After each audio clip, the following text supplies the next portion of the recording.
That's right. According to Donald Trump himself, Donald Trump may actually be indicted this week.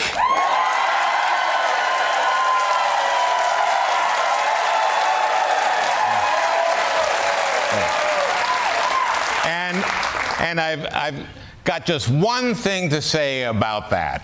Finally!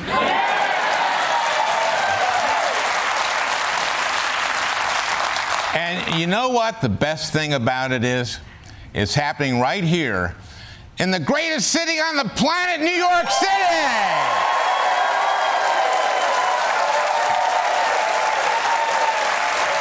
Wow. Wow.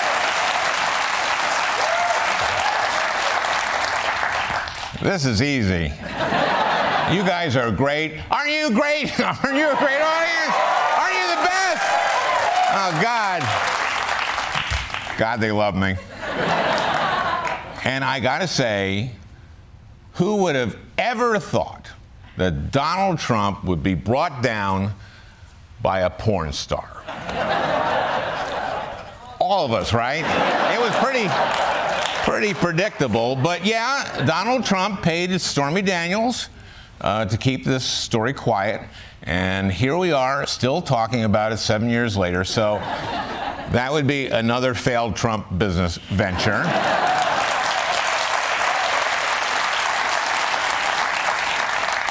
Now, if Donald Trump does get arrested, he'll have to go through the normal procedure, the perp walk, the fingerprinting, and of course, the mug shot. I certainly hope that the booking officer is respectful and doesn't take advantage of the opportunity to play some, stupid joke.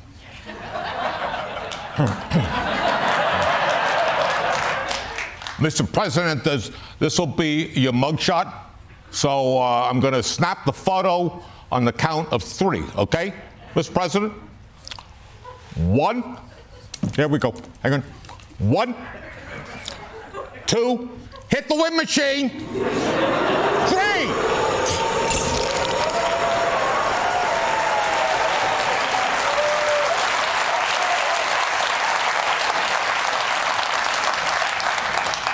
Now, as you saw, Trump asked his supporters to come out and protest, and they're already coming up with some fun ideas. Apparently, some Trump fans are talking about preventing Trump's arrests by forming a so-called Patriot moat around Mar-a-Lago. And I have to ask, who are these people who can just leave whatever they're doing to go physically protect Donald Trump? Nurse, you'll have to find someone else to finish the brain surgery. The president has summoned me to Mar-a-Lago to be a human moat for him.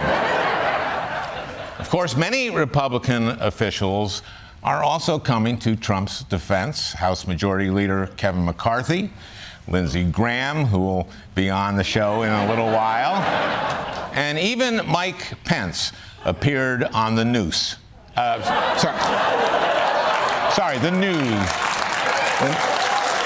Let's get to the story today that makes all the other stories kind of pointless. According to the UN, we're all going to die. Just into CNN, a dire warning about the state of the planet. A new UN report warns the climate time bomb is ticking and the world is running out of time to avoid catastrophe. This report tells us we need a quantum leap in climate action, and every country in the world has to reduce emissions at warp speed to try to curb the warming of our planet. We are nowhere close to making that Paris Agreement goal of curbing warming to 1.5 degrees Celsius from pre-industrial levels. To accomplish all of it, developed and the richest nations in the world would need to reach net zero by 2040. That is going to be nearly impossible. Wow, that's awful. But I guess a shout out to my baby boomers. Feels like we got the last chopper out of Saigon, doesn't it? And that's a reference we baby boomers understand. Now, part of the problem is the UN's expectation of collective action. It's just easy to shirk your part when everybody has to chip in. So the solution here is to call out people individually. The next UN report shouldn't say, we all must lower our emissions. It should say, Gary, stop driving your car so much. You don't need to visit your wife's grave every day. She's not keeping track. The fact is, on our current path, we're in for a grim future. And to find out just how grim, let's go to the future to talk to Desi Lydic.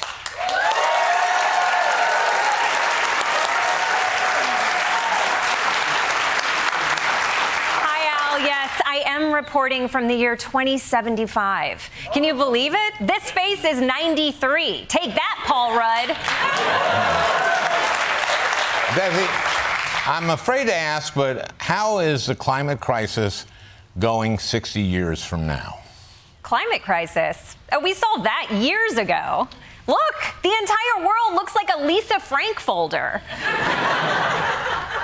Hold on, we fixed climate change? How did that happen? Well, it started when the UN issued its report on March 20th, 2023, warning that we had to radically reduce carbon emissions by 2040. So we read the report and we made all the changes and saved the world. Back to you, Al. Wait, Desi, you're talking about the report from yesterday? Yeah, it laid out exactly what we needed to do, so everyone just came together and did it. Why wouldn't we?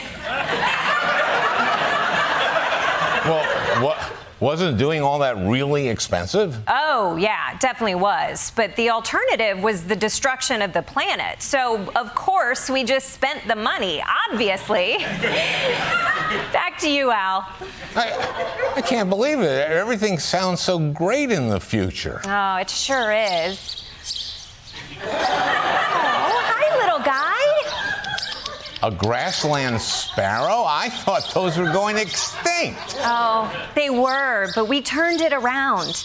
We reforested the Amazon. We got all the plastic out of the ocean and upcycled it into friendship bracelets that we all wear unironically. Plus, all the children in the world joined hands and sang in a harmony so beautiful it ended war forever. Wow, holy crap. Really? All that happened? Oh my God, no! You dum-dum! I'm being sarcastic. You think that for some reason we're gonna suddenly start listening to UN climate reports? No. Al, I'm not from the future. This is all fake. I am literally in the same room as you right now.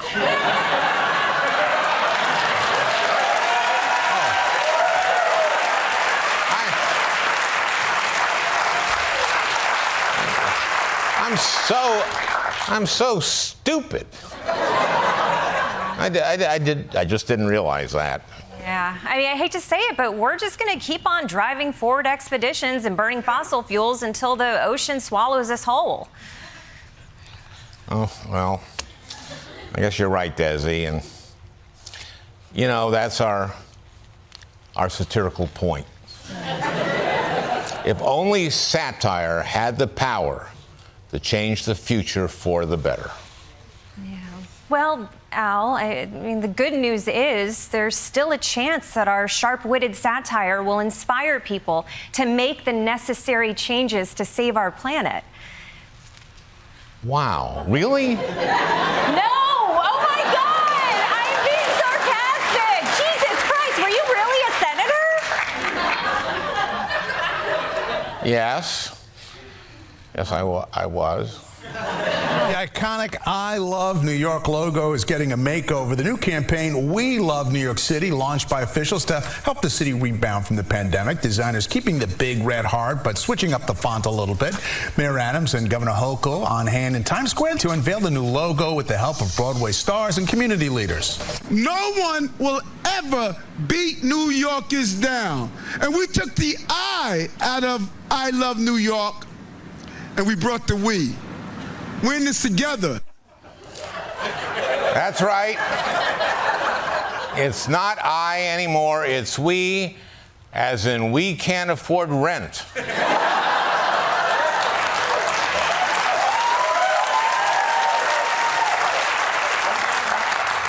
Or we just got pushed in front of the subway. Or we just pushed someone in front of the subway. But if you're wondering how they got this incredible new slogan, I actually have some of the runners up here. Let's see.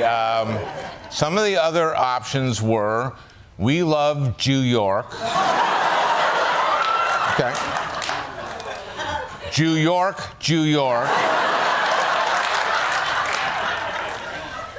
Start spreading the Jews. And then they told Kanye to leave the meeting, and that's when they settled on we love New York City. Wow, that's a lot of trash. Yeah, no, this isn't a lot of trash for us. It's probably less than 500,000 pounds of it. This is what you wanted to do. Yeah, a girl can dream. And there it is. I was desperate to run sanitation. Why did you want this? Because sanitation is the essential service. Every day, New Yorkers leave 24 million pounds of trash and recycling. 24 million pounds. We don't do our job for one day. Yeah. Everyone in New York City notices. If we don't do our jobs for 2 or 3 days, that's a public health crisis. Commissioner Tisch has already been a dynamo of innovation, bringing new ideas and a breath of fresh air to Gotham's piles of garbage. We announced this week that we're changing the set-out times for trash to 8 p.m. This week, the Department of Sanitation launched its first all-borough composting program. The biggest swing that you can take at cleaning up our streets is to shut down the all-night, all-you-can-eat rat buffet. Tell me about, because you have been associated with the word rat and rats, because you said something that went viral. The rats don't run this city. We do. The rats don't run this city. Rats don't run this city. We do. We do. And I was like, Mom, I think I went viral. Jesse Tisch took it to the rats. The idea is 1/3 of the material in these black bags is food. As we're trying to take the food, compost it, and create soil. Now, the rats won't like that. The rats will hate that. But the rats don't run the city. We do. Let's kick things off with my home state of Minnesota, which just became the 4th state in the union to guarantee free school lunch to every single child. Yeah. That's a pretty good feel-good story in Minnesota, right? Well, one Republican state senator didn't think so. Mr. President, I have yet to meet a person in Minnesota that is hungry. Yet today. I have yet to meet a person in Minnesota that says they don't have access to enough food to eat. Now, I should say that hunger is a relative term, Mr. President. You know, I had a cereal bar for breakfast. I guess I'm hungry now.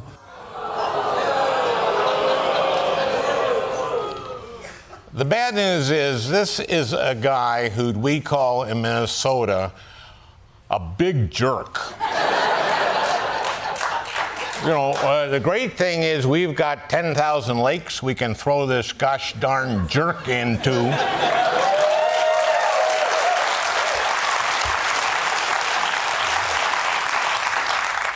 Sorry I went off the deep end there, but this guy's clearly a jerk.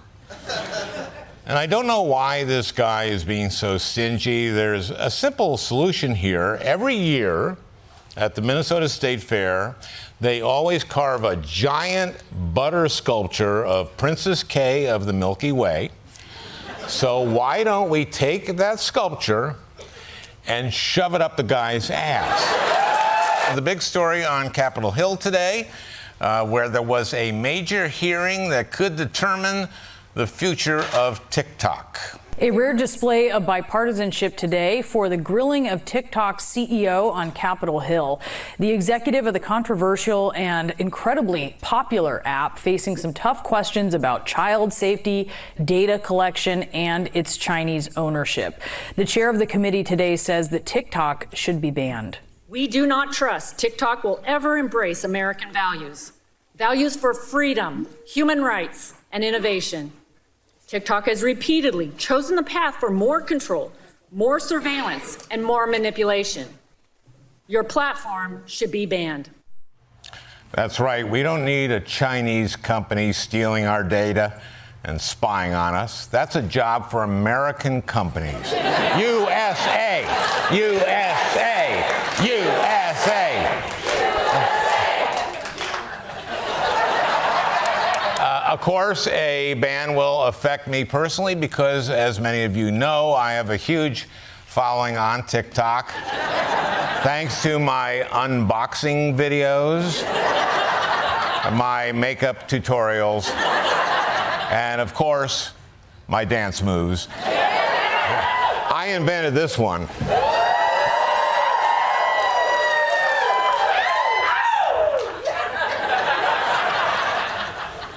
Now, aside from the hearing in the House today, there's another hearing in the Senate next week, which I think might go a bit like this.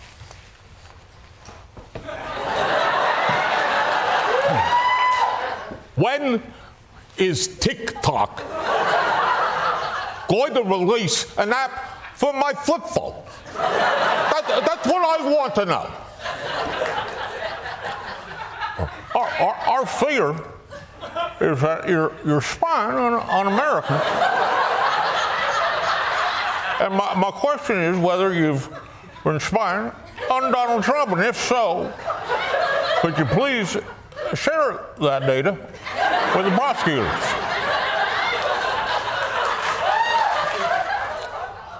I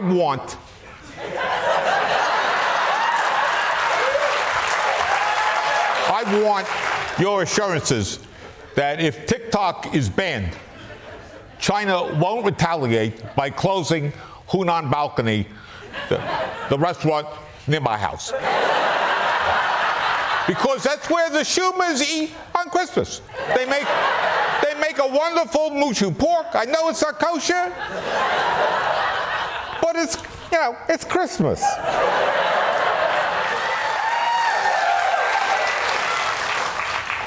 I'm worried about the use of artificial intelligence because I have seen a deep fake video out there of me saying that I trust Brett Kavanaugh to uphold Roe v. Wade. Can you change that to me saying I don't trust him? Because that's what I said. This is a pretty amazing discovery, isn't it? I guess so, But when scientists dig someone up to study their DNA, it's an amazing discovery. But when I do it, it's a felony. Yes, but still, it is amazing that we can learn how Beethoven died just by analyzing his hair. Well, and it's not just Beethoven, Al. Thanks to these cutting-edge discoveries, scientists can finally learn how all sorts of historical figures died.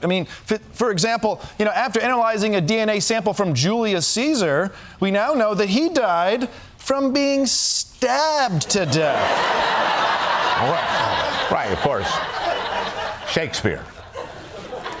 Who?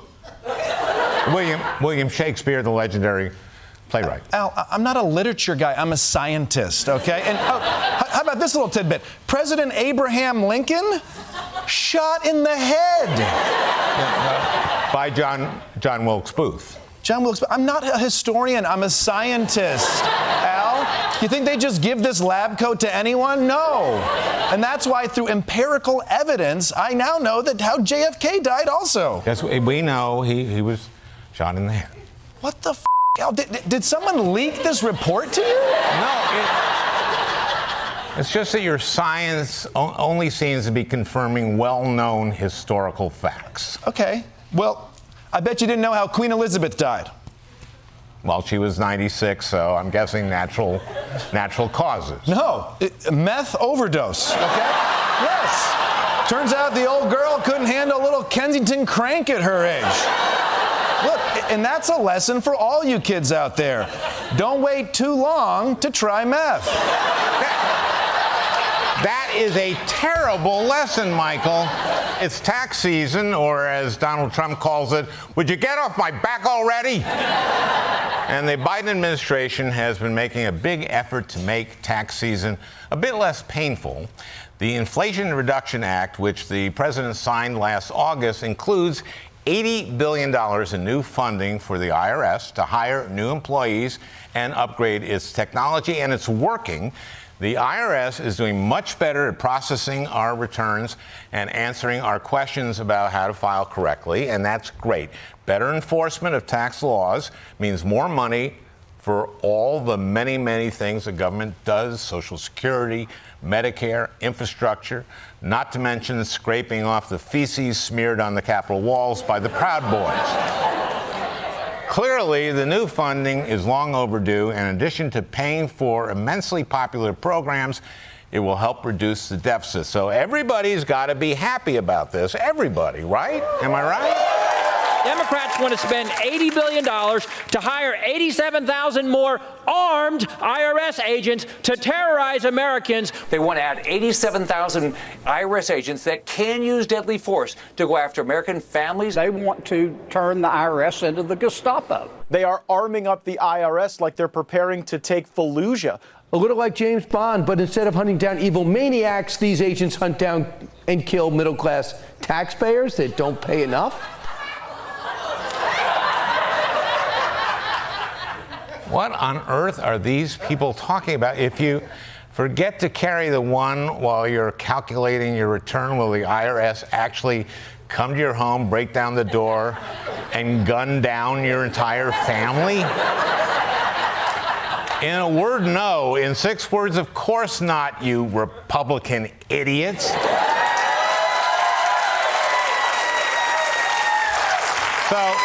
So let's talk about what the IRS money is really going for in another installment of Long Story Short.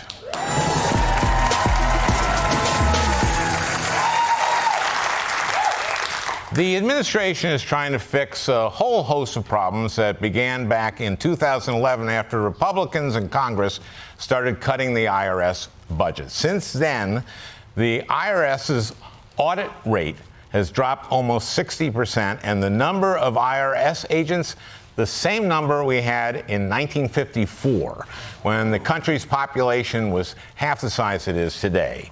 And pediatricians treated sick children by prescribing them menthol cigarettes. And the combination of understaffing and Stone Age technology has resulted in a very weird situation. You are more likely to be audited in the United States if you make $20,000 a year than if you make $500,000 a year. The less money you have, the easier it is for the IRS to come after you. This is because the IRS doesn't have enough money to hire the highly trained investigators needed to go head to head with the wealthy. Ultimately, it's easier for them to audit lower income people because it's cheap, can be done by mail, and doesn't take a lot of time. Can you believe that? The IRS is so understaffed that they audit poor people more than the wealthy because they just don't have the experts to handle the most complex returns. They're going after poor people because it's easier. It's like a comic who only does your mama jokes. Sure, it's easy, but at what cost to my mama?